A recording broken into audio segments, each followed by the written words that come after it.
Ang ginawa ko na lang dito ay sinapinan ko siya ng sako, yung ilalim, yung crack, yung bunitak na sahig. Kasi tumatagos, dito na siya dumadaan. So ang ginawa ko muna, temporarily, sinapinan ko ng sako. Ito yung sako. At tinambakan ko ng graba.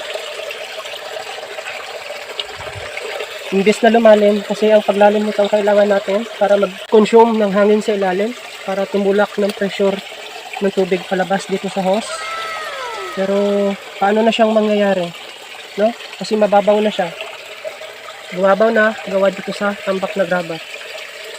So yun lang muna. Kahit pa paano may dumadaloy na dito sa hose, unlike kanina na hindi naaabot ng tubig itong tubo. So ngayon kahit pa paano meron na.